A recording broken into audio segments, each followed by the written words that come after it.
Les tableaux croisés dynamiques vont vous permettre de réorganiser différemment les données que vous avez à l'intérieur d'un tableau.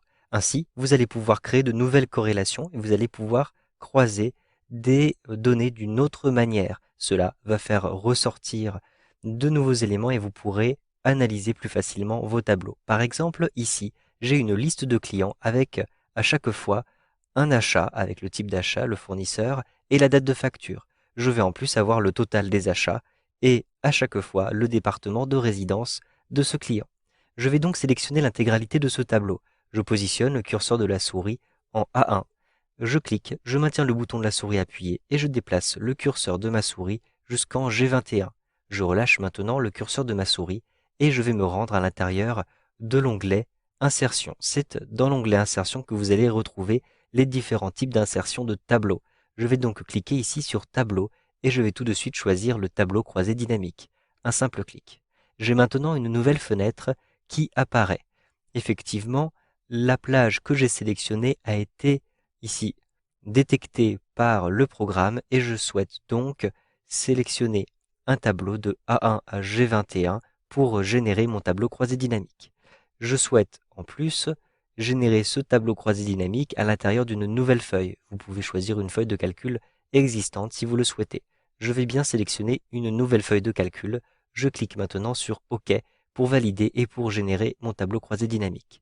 Pour l'instant, il n'y a aucune information à l'intérieur de mon tableau croisé dynamique. Je souhaite retrouver différents éléments en colonne, en ligne, et je souhaite avoir des valeurs qui vont être calculées automatiquement. Par exemple, pour les colonnes, les en-têtes de colonnes, je souhaite avoir les différents fournisseurs. Je vais donc ici sélectionner les fournisseurs, je clique, je maintiens appuyé et je vais déplacer les fournisseurs ici en colonne. Un simple clic et vous le voyez, je vais avoir les fournisseurs qui apparaissent en en-tête de colonne.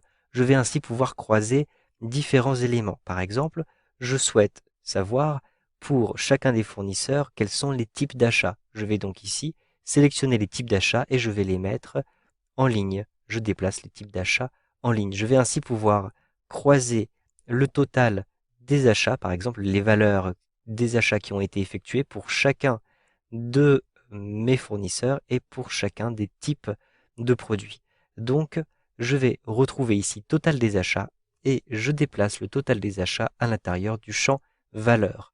Je relâche le bouton de ma souris et vous le voyez, je vais avoir une synthèse qui est faite. Automatiquement, lorsque vous glissez des valeurs à l'intérieur de ce champ valeur, vous avez une somme qui est faite. Si vous avez simplement des dates ou des valeurs textuelles, vous aurez une synthèse qui sera automatiquement faite avec le nombre, c'est-à-dire qu'il va vous compter le nombre d'occurrences.